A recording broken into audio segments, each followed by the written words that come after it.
Ahí está. ¿Se está Ahora grabando sí. ahora? Ahora sí. Bueno, todo lo que dijimos no importa entonces. Pero justo, bueno, ahora empieza la clase. ¿Ven lo que estoy compartiendo, la pantalla? Sí, sí. Perfecto. Bueno, entonces, primera idea, lo que vamos a ver en la unidad 8 es, o son, la comparación entre violaciones graves de derechos humanos y delitos internacionales, que serían la consecuencia de las violaciones graves de derechos humanos y la eventual responsabilidad de los autores. Lo que vamos a hacer como segundo punto es esto, precisamente, que es una suerte de introducción. ¿Introducción a qué? Introducción a la forma en que en los sistemas internacionales, en el gran sistema internacional de derecho que domina el mundo, se intenta proteger a la persona. ¿Frente a quién? Y frente al victimario tradicional, histórico, el Estado. Hasta ahora, en general, hemos visto, hasta por ahí nomás, ¿no? Porque en la unidad 3 vieron alguna suerte de protección regional de derechos humanos con la Comisión y Corte Interamericana, pero hasta ahora lo que hemos visto y lo que van a ver ustedes en el resto de la carrera es cómo hacen ustedes para defender a su cliente por violaciones ocurridas dentro del territorio argentino. Lo que vamos a ver ahora es qué herramientas nos da el derecho internacional para proteger a la persona por violaciones que cualquier Estado comete. Y esas herramientas son herramientas internacionales, son garantías internacionales. Las garantías en general son de dos tipos, una normativas, tengo que tener derechos afirmados en algún instrumento, pero además de los derechos que constan en un tratado, tengo que tener un lugar a donde iniciar un procedimiento. Por lo tanto, tengo que tener cortes, tengo que tener tribunales. Imaginen un sistema de justicia que solo tuviera normas, que no tuviera poder judicial. ¿Qué hacen con las normas? ¿Tá? Entonces, en el sistema internacional es lo mismo. Hay tratados y muchos de esos tratados tienen procedimientos, otros no. Y con los que no tienen procedimientos tenemos un gran problema, porque tenemos derechos, hay estados que violan los derechos y no tenemos forma de denunciar la violación y de hacer pagar por la responsabilidad por la violación. Entonces, dato introductorio. ¿Qué somos nosotros en el derecho internacional? ¿Qué es el individuo? Y bueno, básicamente hemos sido durante la historia de la humanidad objeto de protección. Es decir, beneficiarios de derechos, beneficiarios de normas, no titulares, no sujetos de derechos. Para que lo entiendan más fácil, cualquier mascota que ustedes tengan en sus casas es un objeto de protección, se legisla para, pero no son titulares de derechos. Hay algún fallo, está bien, hay algún fallo en Argentina, hay algún fallo en Alemania, está bien, pero eso es la excepción. Un perro no puede, una tortuga no puede presentarse en un juzgado diciendo que por derecho propio inicia una demanda en contra de alguien que la pisó o que le hizo algo. No puede, no existe. No hay legitimación activa. La legitimación activa la tiene la persona física o jurídica.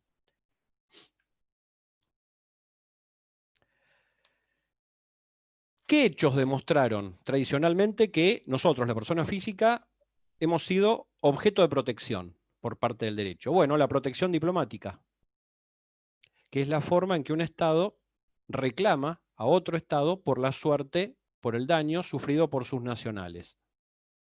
Supongan que un argentino está en cualquier lugar del mundo y sufre un daño, sea a causa de privados o del Estado del lugar donde se encuentra.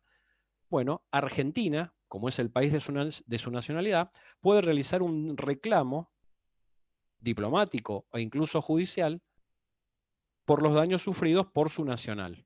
Pueden reclamar dinero o pueden reclamar otras cosas. Eso es la protección diplomática. El problema es que el Estado no está obligado a reclamar, no está obligado a proteger. Protege a quien quiere, si quiere. Ahí vemos de manera muy clara que, si bien el que sufre el daño es la persona, es un objeto porque no tiene la capacidad, la propia persona física, de reclamar por el daño sufrido. Depende de su estado de nacionalidad. Esto de alguna manera lleva al punto 2. No existe legitimación procesal. No tengo el llamado ius standi, o no tenía tradicionalmente, porque esto es hasta mediados del siglo XX, no tenía la posibilidad de llevar a juicio a un Estado en alguna instancia internacional. Tampoco participaba la persona física en la creación de las normas. ¿Cómo se crean las normas internacionales? Y a través de dos vías, básicamente.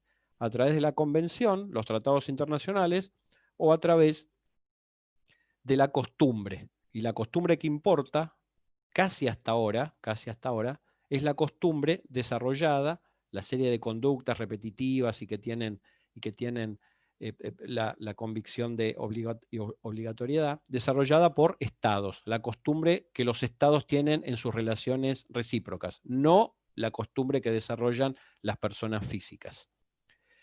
En definitiva, la persona física fue, durante siglos y hasta mediados del siglo XX, un mero destinatario de normas. Las normas, en el mejor de los casos, les generaban derechos para las personas, pero que iban a poder ejercer en la medida que el Estado quisiera instrumentar ese ejercicio de derechos. Interrúmpanme si hay algo que no entienden o si quieren que explique mejor algún punto. ¿Hasta ahí todo ok? ¿Qué cambia después de la... Gracias, Sofía.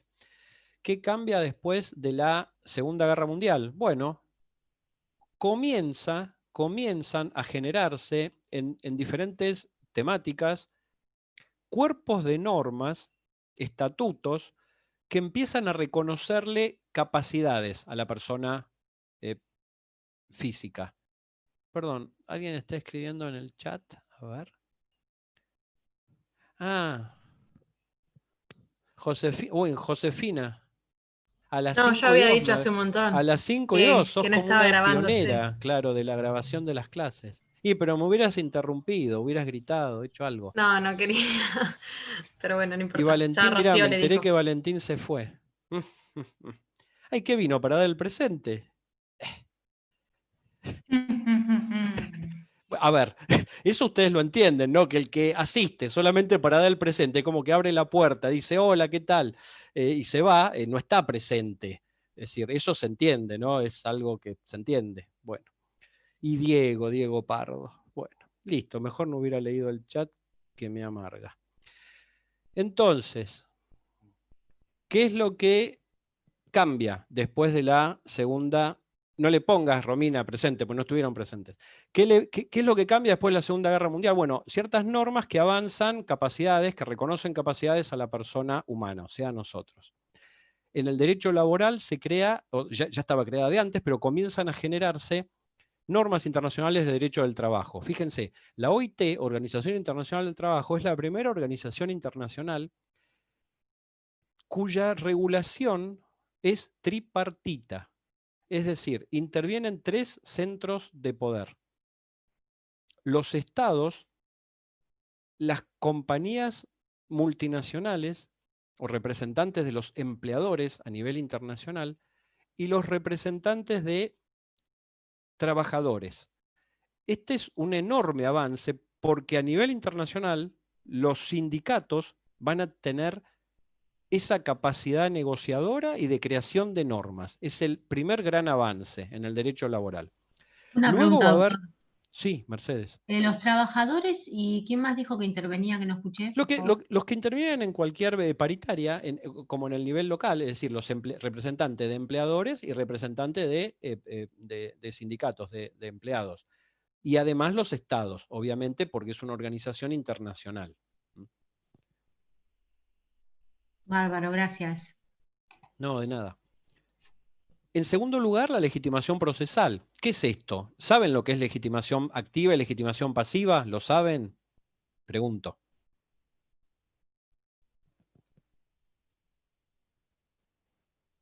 Activa es quien tiene el derecho de iniciar un procedimiento y pasivo es quien... A ver, por ejemplo, perdón. En un homicidio sería el derecho activo del Estado de reclamar al Ah, homicida. pensé que ibas a mencionar al muerto. El muerto ya no puede hacer nada porque No, está no, muerto. no. Está muy bien, está muy bien. Es decir, el que tiene la posibilidad de ser parte en el Eso, proceso, de ser parte en el proceso. yo lo Aunque no dije en lo criollo. inicie, tal vez tenga la posibilidad luego de acceder y de ser parte. Como la persona que insta el proceso, legitimación activa, por eso es activa, porque insta el proceso, lo hace avanzar, pide que avance, o legitimación pasiva es aquella persona contra la cual se insta el proceso, el acusado en un proceso penal o el demandado en un proceso civil. ¿Y en qué lugares comienza la persona a tener legitimación activa, a ver si saben, lo saben, a ver si recuerdan. ¿En qué hechos se ve internacionalmente que la persona humana comienza a tener este reconocimiento, esta capacidad de iniciar un proceso internacional en contra de un Estado? Profe, no entendí la pregunta, perdón. Yo digo, como evidencia de la subjetividad de la persona después de la Segunda Guerra Mundial, lo primero es que participa en la creación de normas laborales internacionales, perfecto. La segunda evidencia es que tiene capacidad de demandar a un Estado en una instancia internacional. Eso es la legitimación activa. Y yo les pregunto, denme un ejemplo. En cuestiones relativas a medio ambiente, ¿Dónde? En los tribunales, se crean tribunales especiales para ¿Cuáles? eso. ¿Cuáles?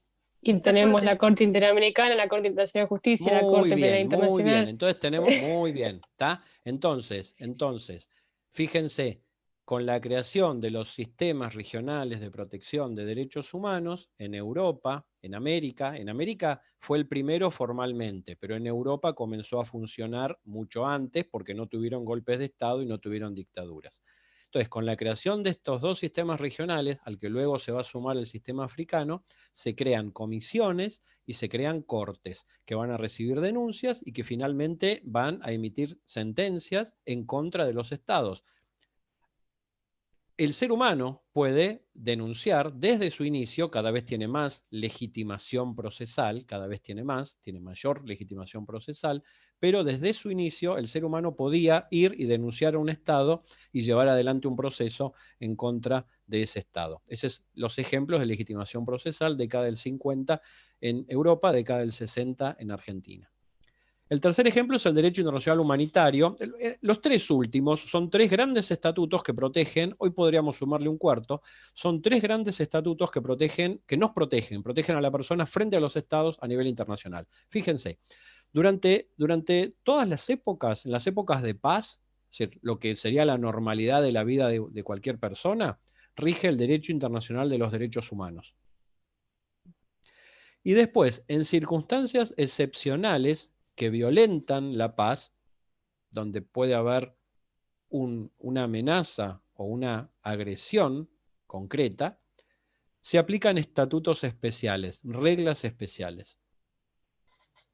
Cuando hay un conflicto armado, el derecho internacional de los derechos humanos como tal se desplaza, se corre, y entran a jugar una suerte de derechos abreviados, derechos mínimos, el derecho internacional humanitario o derecho de los conflictos armados, que establecen cuáles son los derechos básicos que los estados que están en medio de un conflicto armado deben respetar respecto de las víctimas del conflicto, que son los habitantes de esos territorios donde se desarrolla el conflicto. Entonces, el derecho internacional humanitario asiste a las víctimas de los conflictos armados. ¿Y qué pasa cuando se viola? Por más que el Estado haga lo que puede y haga lo posible, pero de todas formas violaciones siempre va a haber de derechos. ¿Y qué pasa cuando se violan tanto el derecho internacional de los derechos humanos como el derecho internacional humanitario? ¿Cuál es la consecuencia? Y bueno, el último de los estatutos en aparecer, del conjunto de normas en aparecer, el derecho internacional penal. La consecuencia por violaciones graves de derechos humanos o por violaciones graves del derecho internacional humanitario va a ser la responsabilidad penal individual, internacional. ¿Cómo se llaman las violaciones graves del derecho internacional de los derechos humanos? El delito tiene un nombre. ¿Cuál es el nombre? De lesa humanidades. contra la humanidad. Exacto, perfecto. En Argentina ha pasado eso, lamentablemente, como en tantos otros estados del mundo.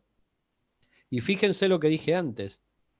Si hubiera existido un conflicto armado, no podríamos estar hablando de crímenes de lesa humanidad o crímenes contra la humanidad, debiéramos estar hablando de los crímenes que se cometen durante un conflicto armado, que son las violaciones del derecho internacional humanitario. y se llaman crímenes de guerra. Entonces, ¿qué pasa cuando se viola el DIDH? Bueno, ocurren crímenes de lesa humanidad. ¿Qué pasa cuando se viola el DIH? Bueno, ocurren crímenes de guerra o violaciones graves del derecho de la guerra o del derecho de los conflictos armados.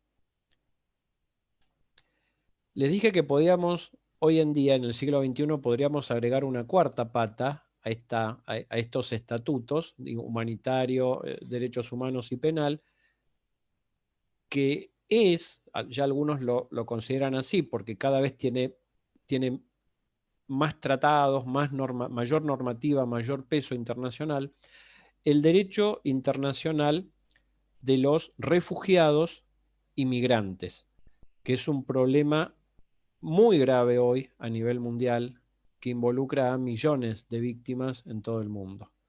Y esas serían las grandes cuatro patas por el cual el derecho internacional nos protege a nosotros. Fíjense, en situaciones extremas, como puede ser la de encontrarnos en calidad de refugiado, o de Valentín, ahí volvió, la de presente, Romina, por favor. La de encontrarnos en una situación de tener que migrar o estar siendo perseguidos políticos, entonces ahí nos va a amparar el derecho de los refugiados o el derecho de los migrantes. Encontrarnos en medio de un conflicto armado, ¿m? Ahí nos va a proteger el derecho internacional humanitario. O simplemente viviendo en el día a día, y ahí nos va a proteger en nuestra vida común, que no es afectada por situaciones de persecución política o de conflicto armado, ahí nos va a proteger el derecho internacional de los derechos humanos. Y si ninguno de esos estatutos logró protegernos y nos convertimos en víctimas, entonces vamos a tener nosotros o nuestros familiares, si es que la acción del Estado finalmente terminó eliminando a la persona, va a quedar como última instancia, no siempre, en algunos casos, el derecho internacional penal, que ya no va a procurar proteger a la persona o a la víctima, sino que lo que va a procurar es fijarse en el victimario, perseguirlo penalmente y eventualmente condenarlo. Es una respuesta insatisfactoria porque la víctima termina siendo víctima, pero es lo mejor que puede dar, es la última ratio, la última instancia a la que se puede llegar, condenando al victimario. ¿Hasta ahora alguna pregunta? Profe, yo, Sí, por favor. sobre la diferencia que hay entre el derecho internacional de los derechos humanos y derecho internacional humanitario. ¿Puede ser que estén divididos por bloques los tipos de derecho que protege cada uno? Uno puede ser que sea el núcleo duro, creo que leí, los derechos que contemplan lo que es el genocidio, crímenes de guerra y todo eso, y el otro puede ser que proteja solamente los derechos humanos fundamentales, como la vida, la salud y todos esos. Bueno, ahí volvemos a lo que hablábamos, creo que en la primera clase de la materia, ¿no? ¿Qué protegen los derechos humanos o qué derechos son protegidos en los derechos humanos? Porque en función de la respuesta que le demos es el material de estudio, ¿no? Es decir, ¿qué voy a estudiar en derechos humanos? ¿Voy a estudiar 3 derechos o todos?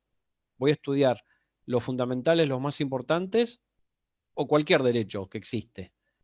Y si voy a estudiar cualquier derecho, de alguna manera se superpone con el resto de las materias, que también voy a estar estudiando derechos.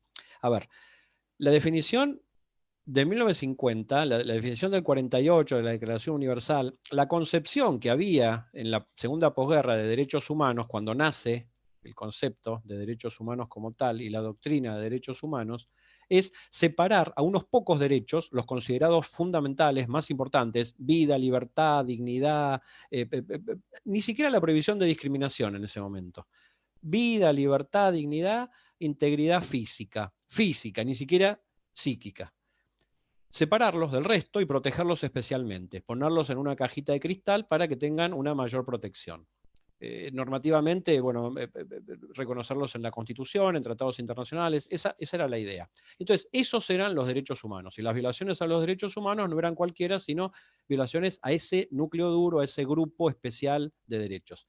La evolución, en el siglo XXI no podemos decir eso, y en realidad, hoy en día, desde hace años, desde hace décadas, los derechos humanos son todos los que le corresponden al ser humano. Es decir, todos los derechos son humanos, de alguna manera, para hacer un juego de palabras. No hay derechos no humanos. Y el Estado está obligado a proteger a todos los derechos por igual, y está obligado a promover todos los derechos por igual. El Estado no puede decir, yo cumplo estrictamente con, respeto los derechos de primera generación, no mato a mis habitantes y no los despojo de sus bienes. Y bueno, ¿y el resto? ¿Tienen salud? ¿Tienen seguridad? ¿Tienen acceso a la educación? ¿A qué nivel de educación tienen acceso? ¿Primaria, secundaria? ¿Tienen igualdad de oportunidades para conseguir trabajo? ¿Hay igualdad de género? Y todo eso, ¿cómo responde el Estado? Y bueno, en 1950 podría haber dicho, progresivamente vamos a ir legislando para que se actúe. Hoy en día el Estado que no tiene legislación está violando los derechos humanos, para que lo entiendan bien. Entonces, durante toda nuestra vida, desde que somos reconocidos personas, sea en la concepción, en el nacimiento, depende del sistema jurídico de cada Estado, hasta que dejamos de ser considerados personas cuando se nos declara muertos legalmente, estamos amparados por todas las normas que se les ocurra, que existen y que obligan al Estado donde estamos residiendo, protectoras de derechos humanos. Y eso es el derecho internacional de los derechos humanos. Pero ¿qué pasa si en ese Estado, en un momento de nuestra vida, se origina, se desata un conflicto armado? ¿Qué pasa? No quiero identificarlo porque no es lo mismo, pero cualquier situación de excepcionalidad indicaría que el Estado deja de estar obligado a cumplir con todos los derechos y pasa a estar obligado, por razón de esa excepcionalidad, de esa circunstancia especial, al cumplimiento de algunos. En otras palabras, puede restringir el ejercicio de algunos derechos. La pandemia es un caso, es obvio, ¿no? Es decir, no necesito hacer un ejemplo. Estamos viviendo la restricción de una cantidad muy importante de derechos, en cantidad y en calidad. Algunos derechos no los podemos ejercer y otros los podemos ejercer de manera muy limitada. Bueno, durante un conflicto armado, la limitación es mucho mayor. Aún así, ¿qué derechos tenemos durante un conflicto armado? ¿A qué derechos está obligado el Estado a respetar durante un conflicto armado?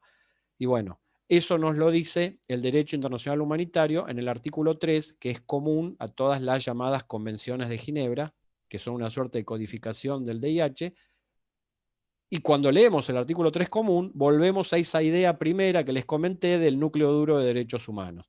El Estado, durante un conflicto armado, para que lo entiendan bien, algunos autores dicen, mientras las bombas están cayendo, aún así el Estado está obligado a respetar la vida, la dignidad, la integridad completa, física y psíquica, la prohibición de discriminación, la igualdad y algunos más que son productos de la evolución entre el 50 y el siglo XXI. Pero solo esos. No podemos estar reclamándole, Estado, respete mi derecho de asociación, mi derecho de manifestarme. No. Estamos en guerra, ¿tá? O en conflicto armado, si es que no es con otro Estado, con un grupo beligerante cualquiera.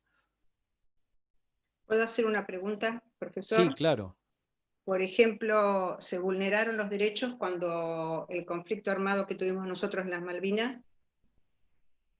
Bueno, pero primero, ese fue un conflicto localizado, porque la idea es que el derecho internacional humanitario, primero, rige en la medida en que todos los contendientes del conflicto, los que están soportando el conflicto, quieran cumplirlo, declaren cumplirlo. En las Malvinas pasó. Tanto Argentina como Inglaterra anunciaron individualmente que iban a cumplir con el DIH. Pero el conflicto estuvo delimitado territorialmente en función de las islas, el territorio de las islas y la llamada zona de exclusión. Con lo cual no abarcó otras áreas del continente, por lo tanto, Obviamente no se aplicó ningún tipo de norma en Gran Bretaña, porque el conflicto allí no pasó, pero tampoco se aplicó, fue de aplicación, ningún tipo de norma del DIH en territorio argentino, en el territorio terrestre argentino, ¿no? Porque el conflicto estaba delimitado geográficamente en el mar y en las islas, es decir, en las islas y en el mar adyacente a esas islas. ¿Está? Bien, gracias. No, de nada. ¿Alguna otra pregunta? ¿Cómo andamos de tiempo? Una pregunta, doctor. 5:40. Sí, Mercedes. Por ahí es muy básica, pero la verdad que no No, encuentro bien. pregunten, si no, nada es básico, ¿eh? Las respuestas a veces pueden ser básicas, pero las preguntas nunca. Pregunten todo lo que No, precisen. bueno, bárbaro. Quería saber qué diferencia hay entre los delitos de genocidio y de lesa humanidad. El genocidio es un desprendimiento de los crímenes de lesa humanidad. En realidad, los crímenes de lesa humanidad nacen normativamente después de la Segunda Guerra por el Holocausto judío y por el Holocausto gitano y por el Holocausto de género, es decir, los cientos de miles de personas que murieron por su pertenencia a una raza o por su elección sexual en la Segunda Guerra, a manos del nazismo y también de la Rusia soviética, ¿no? Pero bueno, a quien se juzgó, y también del Imperio japonés. A quien se juzgó fue al Tercer Reich, al gobierno nazi y a Japón, y al Imperio japonés. Ellos fueron los responsables y se los juzgó por, entre otros, por 4 crímenes, pero el crimen que nacía, que se creó, por eso algunos de alguna manera mencionan que fue un delito creado post facto, fue el de crimen de lesa humanidad. Porque en realidad, cuando se tuvo que ver en la acusación de la Fiscalía Internacional, por qué hecho se iba a acusar a los líderes, tanto nazis en Nuremberg como japoneses en los procesos de Tokio, se encontró que el delito que habían cometido trascendía lo que era el mero asesinato. No podían ser llamados asesinos porque habían planificado un exterminio. Habían planificado desde el gobierno como política estatal, no solo en la Segunda Guerra Mundial, sino desde que llegaron al poder en la década del 30, exterminar a una raza, impedir que tuvieran hijos, impedir que pudieran casarse con otras personas de otra raza, expulsarlos del territorio, quitarles toda forma de posibilidad de supervivencia, su patrimonio, lo que fuera. Finalmente quitarles comida, finalmente hacerlos trabajar para que murieran. Es decir, generarles un tipo de trabajo que necesariamente traía como consecuencia el exterminio, porque los alimentaban mal, les sobrecargaban físicamente. Bueno, entonces, ¿qué era eso? Eso no era un asesinato, no era una persona que levanta un arma y dispara y mata. Y como Un no plan tenía nombre, sistemático. bueno, ahí está la sistematicidad, la generalidad, la masividad del crimen, todas características que hoy mencionamos como comunes, ¿no? a los delitos internacionales, pero en ese momento había que crear todo. Entonces, la idea fue decir, bueno, son crímenes que trascienden a la víctima, trascienden al que se murió en el campo de concentración. Son crímenes que de alguna manera tratan de hacer que la humanidad, en su pluralidad, sea menor, sea peor, tenga menos componentes. Tratan de deprimir esa idea de humanidad, de hacerla más débil. Y entonces la idea fue llamar a esos crímenes de lesa humanidad, contrarios a la humanidad como tal. En el entendimiento que cuando uno está exterminando a una raza o a una cultura, está de alguna manera deprimiendo la idea de humanidad en general, la está haciendo más vacía, más pequeña a la idea de humanidad. Ahora bien, esa fue la Impactó mucho acusación. esa descripción. ¿Cómo? Impactó bastante en mí esa descripción. Pero es que es así. Imaginen que si entramos en el territorio que hoy es Argentina o cualquier otro territorio que estaba poblado por una multiplicidad de culturas y hoy en día quedan despojos de esas culturas. Algunas se han extinguido y otras quedan alguna gente que intenta sobrevivir. Ese exterminio, más allá de la persona, el exterminio cultural hace que Argentina sea más pobre, más, más pobre culturalmente. Argentina o cualquier estado que haya exterminado culturas, ¿no? Entonces, la acusación es por crímenes contrarios a la humanidad. Y así se desarrollan los juicios de Nuremberg, en el 46, 47, hay algunas consecuencias en el 48. Pero simultáneamente, ya en el 46, 47, hay una persona que escribe un artículo que tiene enorme trascendencia. En realidad era un abogado como cualquiera de ustedes va a serlo, que se había preocupado especialmente por la idea de que haya un Estado que tenga como política, en lugar de construir carreteras o construir hospitales o educar a la gente, exterminar a parte de la población. Esa persona fue Rafael Lemkin y de alguna manera en su artículo creó la palabra genocidio. En vez de homicidio, que es la muerte, el asesinato de una persona, el exterminio de un genos, de un gen, es decir, el gen era la familia ampliada en Roma, y el exterminio de una raza, de una etnia, de un grupo nacional o de un grupo religioso. Y Lemkin, les mencioné los 4 porque esa va a ser la base de la definición internacional hasta hoy de genocidio. Va a ser tomada por la Convención para la Prevención y Sanción del Delito de Genocidio de 1948 y va a decir que, bueno, el genocidio es eso, es atentar, es destruir a un grupo racial, étnico, nacional o religioso. Y va a descartar especialmente Lemkin, y no va a ser tomado en la definición, la idea del genocidio por cualquier otra causa, entre ellas las políticas. Porque Lemkin decía que la idea era que los grupos víctimas de este delito tenían que ser grupos estables en el tiempo. Y uno, en general, y sobre todo en 1940, 1950, no cambiaba de religión. Por supuesto que no cambiaba, no podía cambiar de raza o de etnia, ni de grupo, ni una pertenencia a una nación. Pero sí podía cambiar de ideas políticas. Y entonces no incluyó dentro de los grupos víctimas del delito de genocidio a los grupos políticos. Muy bueno, muchas La gracias. idea del genocidio fue tomada, incluida dentro de los crímenes de lesa humanidad en Nuremberg y en Tokio. Pero inmediatamente en la década del 50, el primero que logra autonomía normativa con la Convención contra el Genocidio, abreviado el nombre, es precisamente el genocidio. Y al día de hoy, como cosa rara, no existe una convención relativa a los crímenes contra la humanidad. No existe, no tenemos. Existe sí el delito y existe la tipificación en el Estatuto de Roma, pero no hay una convención para la prevención y sanción de los crímenes de lesa humanidad. De ahí también la dificultad que tuvieron los estados que sufrieron crímenes de lesa humanidad para juzgar a los responsables. Y uno de los primeros en el mundo, bueno, fue Argentina, ¿no? Sí, Perú también. Muchos años después. Y Colombia ahora.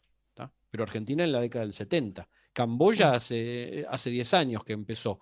Cuando los crímenes cometidos en Camboya, fíjense, en Argentina se habla de 30.000 víctimas, obviamente más con los bebés robados, vendidos, pero cuando estamos hablando de Camboya, en la misma década y casi en los mismos años, hubo una dictadura en Camboya que exterminó a más de 1 millón de personas de la población. No tuvieron ninguna justicia las víctimas, los familiares, hasta el 2010-2011.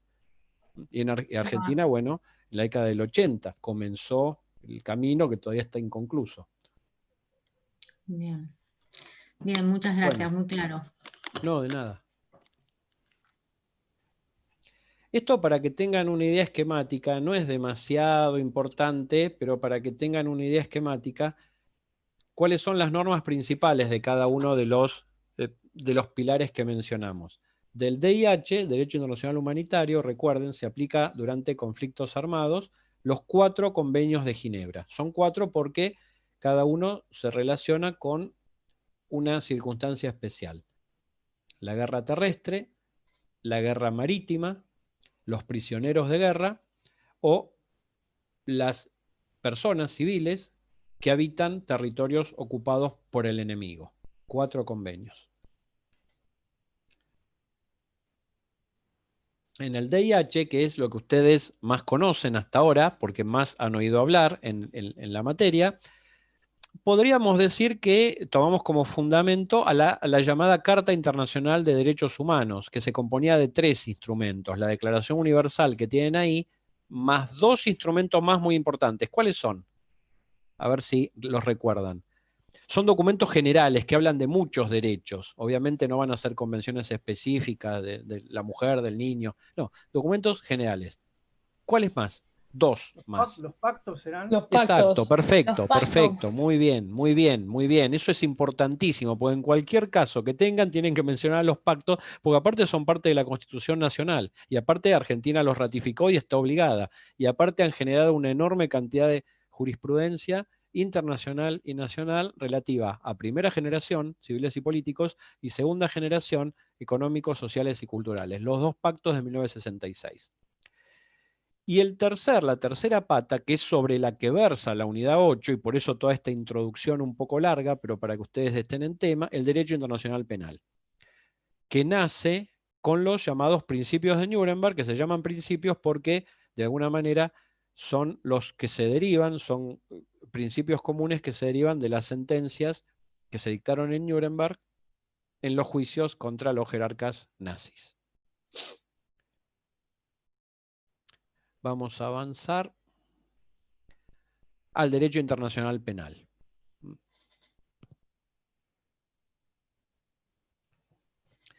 3 etapas. Esto, de alguna manera, es importante porque establece 3 situaciones históricas en las cuales se fue avanzando, se fueron creando normas de derecho internacional penal. El nacimiento, si se quiere, normativo es en Nuremberg, porque es la primera vez en Nuremberg que se hace un proceso de carácter internacional de los vencedores contra los vencidos, por delitos que se establece habían cometido los que perdieron la guerra. Esto a nosotros hoy nos puede sonar, bueno, ¿y qué otra cosa podrían haber hecho? Bueno, lo que se había hecho desde el surgimiento de la humanidad, que es que el vencedor logra, con su victoria, ser el dueño de la vida y de la fortuna del vencido. Entonces, lo mejor que le podía pasar a quien perdía, al pueblo que perdía una guerra, era ser tomado por esclavo, con lo cual dejaba de ser persona y pasaba a ser cosa, hasta que se muriera. Él y sus hijos, ¿tá? Porque a partir de perder la batalla, perder la guerra, se transformaba en una cosa. Y eso era lo mejor que le podía pasar. Porque si no, iba a morir, iba a ser exterminado. Él, todos, su cultura y hasta su ciudad. La idea de arrasar una ciudad, que es lo que Roma hace con Cartago, porque se había intentado, y con muchas otras ciudades después, porque se había intentado oponer al poder de la metrópoli, al poder de Roma. Entonces, el perdedor históricamente era borrado de la faz de la tierra. No solo muerto, sino sabía que no iba a existir más ni él, ni su familia, ni su cultura, ni su ciudad. Iba a desaparecer. No iba a dejar piedra sobre piedra. Les digo esto porque esta, que era la práctica romana de hace 2000 años, la va a utilizar Hitler y la va a utilizar el nazismo y la van a utilizar también otros victimarios durante el siglo XX, en un hecho que a lo mejor si tenemos tiempo lo vamos a ver, que va a dar lugar a un juicio, lo va a utilizar el nazismo en un hecho, que es una matanza absoluta, completa de los civiles de una ciudad griega, que va a dar lugar a un proceso que se va a decidir finalmente en la Corte Internacional de Justicia hace poquitos años, y que todavía no terminó. ¿Tá? Entonces, fíjense cómo esta idea de acabar con el enemigo. El gran avance fue hacer un proceso público, donde quedaron grabaciones. Uno puede ver los debates, puede ver al fiscal acusando. Hay un fiscal, el fiscal más vivo, el fiscal más joven de Nuremberg está vivo aún, tiene alrededor de 100 años y sigue dando charlas sobre su participación en la acusación contra los jerarcas nazis. Nuremberg fue el gran paso porque hizo nacer, a partir de principios que se derivan de las sentencias, al derecho internacional penal.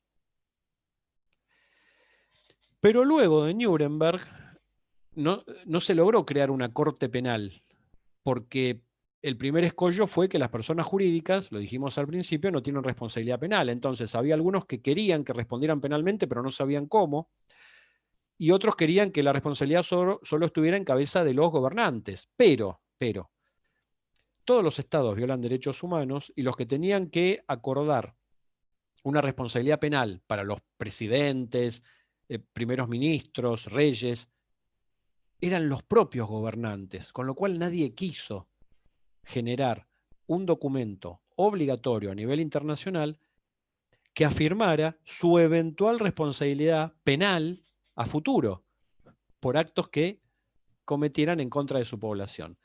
Y entonces, si a esto le sumamos la Guerra Fría, la oposición entre visiones del mundo, el comunismo y el capitalismo, quedó todo frisado hasta la década del 90. ¿Y por qué hasta la década del 90? Y porque en el 90 desaparece la URSS, desaparece la Unión de Repúblicas Socialistas Soviéticas, se divide en 15 estados y se termina históricamente con lo que se llamó la Guerra Fría. Alemania se reunifica, bueno, Corea todavía no, tenemos Corea del Norte y Corea del Sur, pero Alemania del este y del oeste se unifican y se cree, por eso se comienza a hablar en la década del 90 de la globalización. Se cree que va a haber un periodo de paz importante, de décadas en el mundo, porque ese antagonismo y posible tercera guerra mundial entre Estados Unidos y la Unión Soviética, o Rusia, se había acabado con la derrota del sistema comunista. Y entonces ese periodo de 10 años, entre el 90 y el siglo XXI, lleva a que se puedan ir promoviendo acuerdos importantes en medio ambiente, por ejemplo, un enorme avance en tratados referidos a la protección del medio ambiente en la década del 90. Y otro de los campos en donde se avanzó enormemente es precisamente la justicia penal internacional. Tan importante fue el avance que en los primeros años, 93-94, se crean, después de Nuremberg, fíjense, 50 años pasan, los primeros tribunales penales después de Nuremberg. 50 años tuvieron que pasar por la Guerra Fría. Que van a ser tribunales que van a juzgar situaciones muy básicas, muy espeluznantes también, como las que sucedieron en el medio de Europa, en la ex Yugoslavia, y en África, en Ruanda. Entonces, estos dos tribunales ad hoc van a abrir la puerta para que se creen más tribunales ad hoc. Hay alrededor, según si son enteramente internacionales o con jueces nacionales en parte y en parte internacionales, hay alrededor de 11 tribunales internacionales que funcionaron y algunos de ellos siguen funcionando. Y finalmente, como cada tribunal internacional ad hoc, es decir, exclusivo para juzgar una cuestión, es costoso, se acuerda crear una Corte Penal Internacional. Fue el gran acuerdo del siglo XX y la gran creación del siglo XXI, 1998-2002. Corte Penal Internacional, y ese es el segundo gran paso, porque ahí sí tenemos, respondiendo a lo que habíamos preguntado al principio, una suerte de Código Penal Internacional, el Estatuto de Roma que crea la Corte y establece los delitos que la Corte va a juzgar. Y ese es el gran Código Penal Internacional. Llegamos así a la tercera etapa. Perdón, Romina, pero estaríamos terminando acá, con lo cual lo de corte va a quedar para la próxima clase. Llegamos hacia la tercera etapa, que es la existencia de la Corte, la jurisprudencia de la Corte Penal Internacional y la adaptación de cada uno de los 123 estados que son miembros de la Corte Penal Internacional de sus legislaciones internas para incluir dentro de su normativa interna a los delitos, a los 4 grandes delitos internacionales que prevé la Corte. Argentina es parte, desde el inicio del Estatuto de Roma, de la Corte Penal. El primer gran fiscal, el primer fiscal general, fue argentino, que estuvo de ayudante de Estracera en los juicios contra la Junta Militar en la década del 80, en Argentina. Y Argentina tiene una enorme participación en la creación, el desarrollo y la evolución de la Corte Penal Internacional. Entonces, estas son las 3 etapas bien diferenciadas. De Nuremberg tomamos los principios, de la década del 90 tomamos los delitos, porque todos los delitos de los tribunales de la década del 90 después van a estar resumidos, codificados, y van a ser los 4 delitos sobre los cuales va a juzgar a individuos penalmente la Corte Penal Internacional.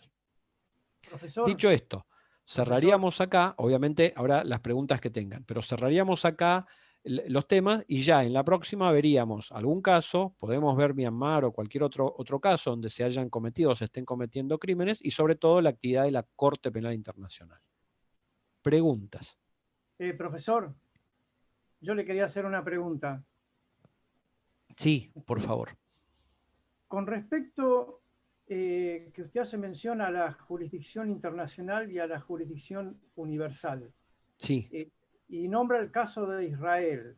Si Israel es miembro de las Naciones Unidas y aplicó en el caso Eichmann la jurisdicción universal,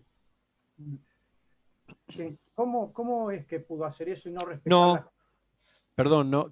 ¿Quién está hablando así? Te llamo por Oscar. el nombre. ¿Cómo? Oscar Oscar. Cabral. Algunas cuestiones, porque evidentemente vos has estado leyendo, pero para quienes no han leído, así están en tema.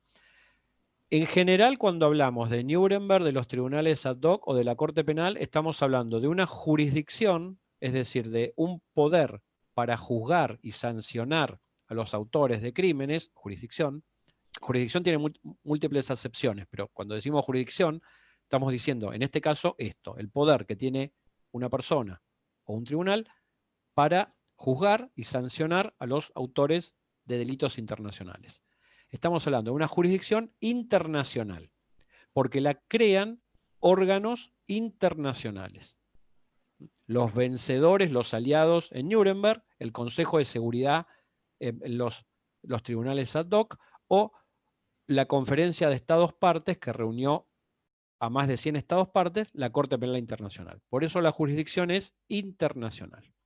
Cuando hablamos de jurisdicción universal, lo que estamos diciendo es que un juez de cualquiera de los 193 estados, un juez de un sistema de justicia de un estado del mundo, toma un caso penal, se aboca, toma el conocimiento de ese caso sin que tenga vínculo con la víctima y o el victimario.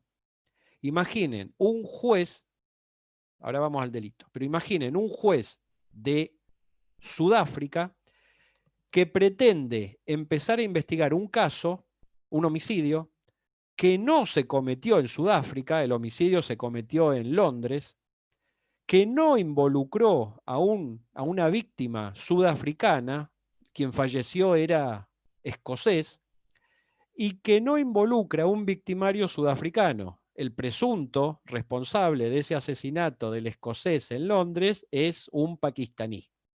Entonces, la pregunta sería, ¿y por qué el juez sudafricano va a conocer en este caso? Es un disparate. La jurisdicción universal nos dice que frente a ciertos crímenes, los crímenes internacionales, que afectan a la idea de humanidad, cualquier juez del mundo puede actuar en beneficio de la humanidad, persiguiendo a ese criminal, porque ese criminal es un criminal de lesa humanidad o contrario a la humanidad, o un criminal público, es decir, es un criminal internacional. Entonces, Profe. hecha esta distinción entre jurisdicción internacional y universal, ahora paso a contestar tu pregunta. Oscar, ¿cuándo Israel juzga y condena a muerte a Eichmann y primero lo secuestra. Cuando se baja del colectivo en Argentina, lo mantiene secuestrado y después lo saca del país ilegalmente. Cuando hace eso, Israel reconoce su jurisdicción en el caso, no porque sea universal, sino porque las víctimas de Eichmann eran miembros del pueblo judío. Si bien el Estado no existía, el tribunal, cuando se comete el holocausto, porque nace en el 48, el tribunal israelí a quien está juzgando es a alguien que mató a nacionales, más que ciudadanos, a nacionales judíos. Por eso es que se atribuye, si bien los delitos no habían ocurrido en territorio israelí, se atribuye el conocimiento de la causa. Entonces, ahí lo que tenemos no es una jurisdicción universal, no es una jurisdicción internacional, es una jurisdicción netamente doméstica, como cualquier juez argentino que conoce en una causa en donde las víctimas fueron argentinas. Está bien. Profe, el ¿Está? ejemplo de jurisdicción universal es el caso de Pinochet que lo juzgó Gran Bretaña, ¿no? O nada que ver. Cualquier caso en donde el juez interviniente o el tribunal interviniente no empiece a conocer del caso en función de los dos principios básicos atributivos de jurisdicción penal, que son la territorialidad y la nacionalidad. Cualquier juez penal tiene competencia en función de la territorialidad. El delito ocurre en el territorio donde ese juez ejerce su función, o de la nacionalidad de la víctima o del victimario. En todo caso, en donde el juez comienza a entender en un caso y no ocurre ninguna de estas situaciones, no hay territorialidad ni hay nacionalidad, la jurisdicción en principio es universal.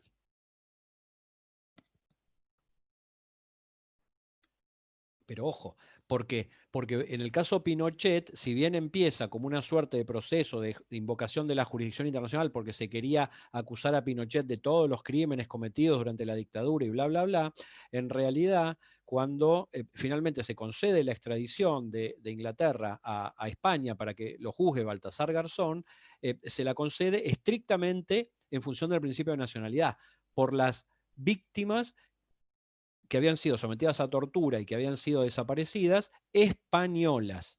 ¿Tá? Entonces ahí dejó de tener esa idea. Lo que pasa es que tuvo una enorme promoción, tanto Baltasar Garzón como el caso en sí, porque el primer pedido fue en uso de la jurisdicción universal. Eso es así. Pero finalmente no.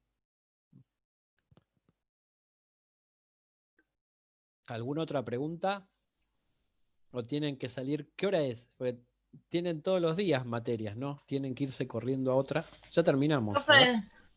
Profe, 6 y 8. Sí, Rocío. la mía no es una pregunta, sino que me gustaría volver a tener una clase con usted porque no habíamos Sí, podido hay tener. otra prevista. Hay otra Sí. prevista. Otra y otras más, seguro. Seguro. La verdad, profe, Sí. yo en mi caso me mató lo del cambio de fecha porque voy a estar muy apretada con las otras materias. Ujú. Si rendíamos el 24 iba a estar perfecto, pero bueno, me encantaría Bueno, pero tener otro encuentro para poder sí. tener más claros los Miren, conocimientos. la idea de extender las fechas que teníamos previstas es para que se puedan dar mejor los temas y que incluso haya alguna clase de repaso y que tengan más tiempo para realizar, en el caso que sean pedidos, los ejercicios. Así que no solo vamos a tener otra clase más para la unidad 8, sino que es muy probable que tengamos, muy probable no, vamos a tener otra más para cualquier duda de las siguientes 5, de las 6 a las 10 unidades, ¿no?, que se ven ahora en la segunda parte. Sí, profe, Mercedes habla. Por ahí la ¿Sí? clase esa de repaso, así como haciendo un resumen general, la podría dar usted, sería fantástico. Sí, eso es lo que siempre hacemos, claro, eso es lo que hacemos. ¿Tá? Bueno, bárbaro. Porque así también distinguen la paja del trigo, en el sentido de decir qué cuestiones nosotros consideramos más relevantes, no porque lo sepa yo, sino porque nos conocemos todos los profesores, entonces, qué cuestiones consideramos más relevantes. Pero ojo, porque, a ver, tengan en cuenta también que los parciales son relativamente sencillos, es decir, acá especulamos más con el trabajo de los 50 o 60 que se conectan que con un parcial aprobado. Y la idea es que ustedes van a necesitar herramientas que están tomando durante las clases.